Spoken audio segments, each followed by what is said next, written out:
ասեք, քանի ժամ տևեց խոզարկությունը, Ինչ էին փնտրում, փաստաթղթերով էին ներկայացել, ինչ էին ման գալիս, ինչ գտան, հա։ Մոտ 2.5 ժամ տևեց այդ ընդհանուրը, օպերացիան իրենց, ման են գալիս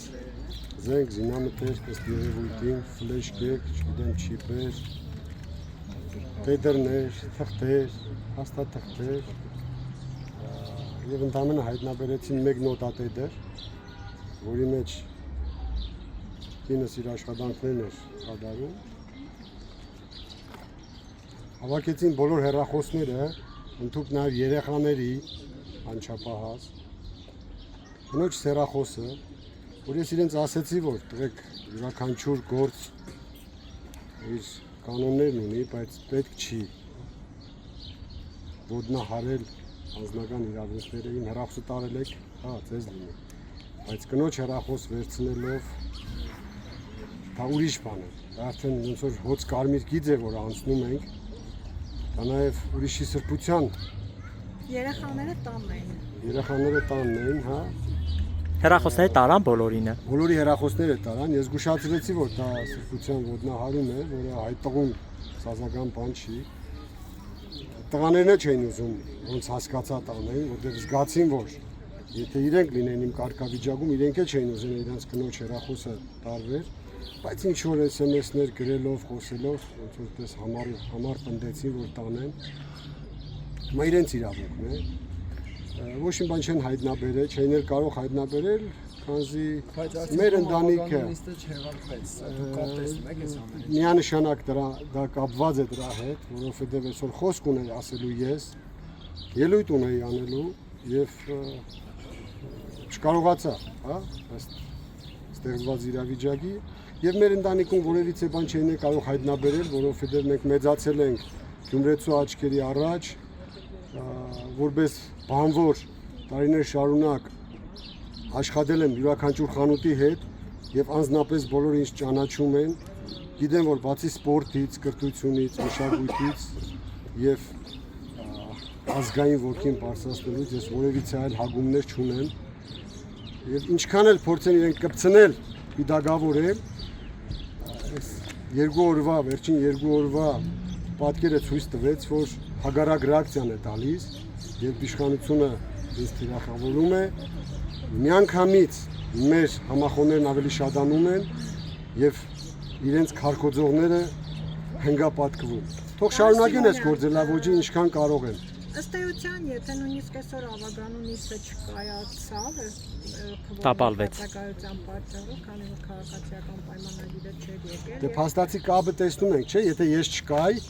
Գրիգորյան Մարդունենց խմբակցությունից մեկը տնային կալանք է, հա, հրաժարվել եմ անդամ։ Մեկ հոգու չթողնելով նիստին, նիստը չէր կայանալու։ Փաստորեն հենց դրան էլ միտված էր եւ երբ որ մեքենայով շարժվանք այստեղից, մտքից ծերով անցավ, ասի կարողա ինչ որ բան սպասում էիք ամեն դեպքում, հա։ Սարքեն, հա, նիստը չկայանա, որովհետեւ շատ կարեւոր ելույթ ունեի։ Այսօր այո, Մազբեդարանի դիմաց լուսացույցի տակ նանկամից այսպես ավտոներով ցեպցվեցին, կանգնեցրեցին եւ վարորդին այլընտրանք չթողեցին, նստավ իրենցից մեկը մեքենայի մեջ եւ ուղղորդեց դեպի մեր տուն։ Իսկ ինչ ելույթի մասին էր խոսքը։ Դե պետք է ելույթ ունենայի, որ լսելի լիներ, հիմա որ չի կայացել, ուրեմն մի օր փորձենք այդ ելույթի կարող եք այստեղից հնչեցնել, մանրամասը մատուցել քաղաքացիներին, հիմնականում կապված է եղել այս բռնաճնշումների հետ, այդ ձայնագրությունների, որոնք կապ չունեն բացարձակապես իրականության հետ, 6 տարբեր ձայնագրություններ են, որևիցե տեղ չի նշվում Կարեն Սիմոնյան անուն ազգանունը, եւ վերջին ձայնագրության մեջ, որ Սարաջյան Հասմիկը բացատրում է բոլոր մեր թիմագիստներին, որ պետք է պատասխանատուների հետ կապը պահելով աշխատանք տանել եւ դա նորմալ է, դա առանց պատասխանատու աշխատանքն է աննորմալ եւ մեր պատասխանատուների այսպես ասած կամքի շնորհիվ է, որ որևիցե մեր թիմակցի կողմից այսքան ժամանակ լպիր շարդայդություն չի եղել, որևիցե անգամ իշխանության վատ պահվածքի համար ինչ որ հայախառն արտահայտություններ չի եղել, եւ հենց դա է պատասխանատուների ինստիտուտը, որը մենք ունենք այդ առավելությունը եւ պայելու ենք մինչեւ վերջ։ Իսկ անպատասխանատուների թիմում միշտ տեսել ենք ծաղրանք, անհիմն, այսպես ասած, շարով տալ,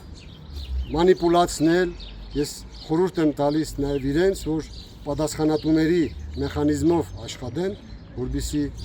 իրենք էլ վայելեն Գյումրեցու իսկական հարգանքը։ Պարոն Սիմոնյան, Այսինքն դուք այսպես ասած բացառում եք ձեր, հա, այսպես ասած այդ ձայնագրությունը, որ հրապարակվեց որպես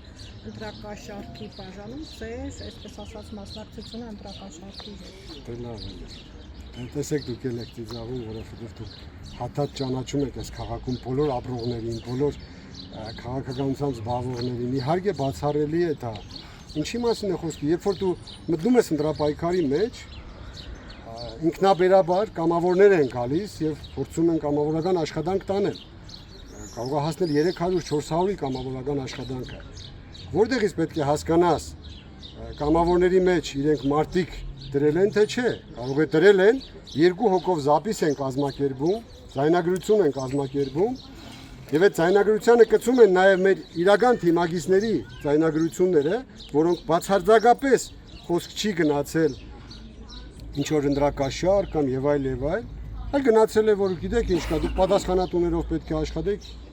սրա սահմաններում պետք է աշխատենք։ Նաեւ մենք ունեցել ենք շտաբներ բազմաթիվ, որոնք օրինական ֆոնդերից գումարներ է փոխանցվել շտաբների համար, շտաբի պետի համար 120,000 դրամ եւ շտաբի պետի օգնականի համար, որոնք բաց թափանցիկ են։ Դա փոխանցումներով է կատարվել, բանկային քարտերով։ Հիմա ես չգիտեմ իրենք ինչ ձայնագրություններ են ստեղծում, հնարում, պեղում, դնում, կպցնում իրար, ինչ որ բան ստանում։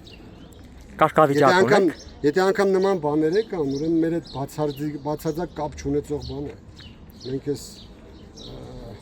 քաղաքում ապրել ենք եւ չենք պատրաստվում լքել քաղաքը, նորից ապրելու ենք։ Եվ չենք ուզում որևիցե քաղաքացու ինքնակնահատական գցելով ձայներ կորզենք, այլ հակառակը սերմանում ենք հայրենասիրություն, սերմանում ենք առողջություն, սերմանում ենք, որ մարդը պետք է բարոյապես առողջ լինի։ Կամ կարգավիճակ ունեք։ Որոշումը կարտում է, ես հարց եմ տալիս, ասում եմ, այստեղ որ ասում ես ըստ փաստական հավաքների, կասկածների, որ ընտրակաշարք, ասում եմ, ես կամ դրա մեջ դեմքիս են արում։ Ասում ես ընթերցում եմ այն ինչ գրած է։ Եղբայր որ եկել ես իմ մոտ, հասկացել ես ինչի ես գալիս, թե թուղթը տվել են ծերդ, այդ տրցակը տվել են, եկել ես իմ տուն, այդ տղեկն է մեղավոր չեն, ասեմ։ Մեր նման տղեկ են, գործի մեջ տղեկ են, բայց այնքանով են մեղավոր, որ պետք է ավելի լավ գործ ճարել եւ նմանատիպ աշխատանքները կատարեն ոչ թե քաղաքական բռնաճնշումների համար, այլ իրական կոռուպցիան բացառելու համար։ Պարոն Սիմոնյան, վերջին օրերին նաև քաղաքացիական պայմանագիր խմբակցության ղեկավարը, խմբակցության մի քանի անդամներ այդ ձայնագրությունները տեղադրելով իրենց էջերում նաև ինչ-որ այսպես գրառումներ էին կատարում, ինչ կասեք այս մասով, մարդիկ ովքեր չէին էլ ներկայանում վերջին ամիսներին նիստերին, փորձում էին այսպես ասած վարկապեկել ձեզ։ Նայեք, Քնարիկ Հարությունյանի էջն ենք տեսել եւ Սարիկ Մինասյանի, ես չեմ ուզում կնոջը կամ աղջկան պատասխանել իր ոճով, որովհետև ես ծնվել եմ նաև նրա համար, որ տեր կանգնեմ եւ պաշտպանեմ հայ կնոջը, հայ աղջկան։ Այսքան մասով անցանք առաջ։ Ինչ վերաբերում է Սարիկ Մինասյանին,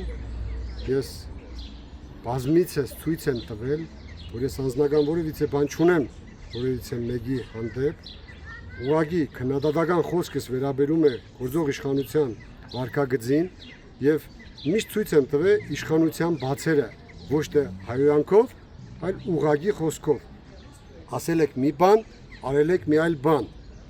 Որևիցե այլ քննադատական խոսք չեմ ունեցել։ Հիմա որտեղից է վերցրել Մինասյան Սարիկը, որ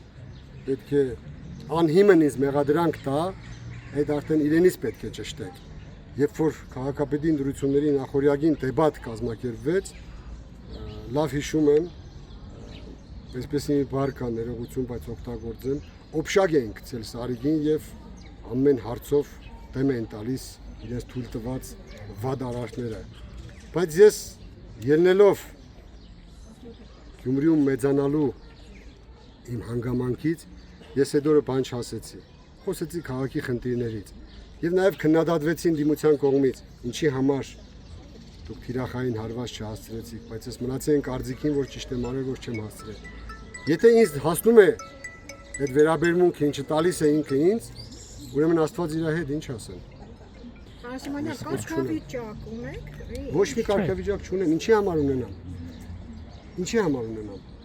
Եթե չի հայտնաբերվել որևիցե բան, եւ ես չեմ գործել որևիցե բան, որով ինձ կարող են մեղադրել։ Ինչի համար կարգավիճակ ունենամ։ Ունեմ կարգավիճակ, Գյումրեցի տղու կարգավիճակն է իմը։ Իսկ ինչ սպասելիքներ ունեք, որովհետև կենտրոնական իշխանությունն ասում է, որ Գյումրիում այնուամենայնիվ կառավարությունը իշխանությունը փոխելու է քաղաքավարող եւ տեսնում ենք, որ հիմա Մարտին Գրիգորյանից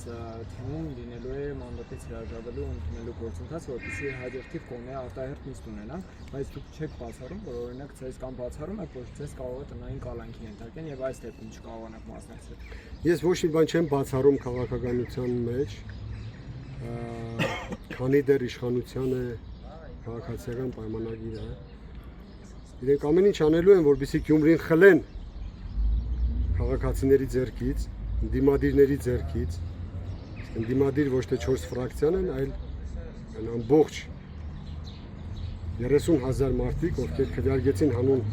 քաղաքացիական պայմանագրի իշխանազրկման, ըստ երևույթին կարելի է ենթադրել, որ ուզում են գնան սահմանադրական փոփոխության հանրաքվեի, դրա համար պետք է յուրաքանչյուր քաղաքում, գյուղում, որևիցե անձ, որը կարող է իր քարոզով խոչընդոտել այդ գործընթացին, որ Հայաստանը սկուտեղի վրա մատուցվի Թուրքիային եւ Ադրբեջանին, իրենց չեզոքացնեն։ Հիմա դա կլինի տնային կալանքի միջոցով, կլինի ձերբակալության միջոցով։ Ես չգիտեմ, թե այլ մեթոդներով ամեն ինչն սպասելի է։ Բայց մենք էլ մեր հերթին ունենք պարտականություն, պարտավորություն,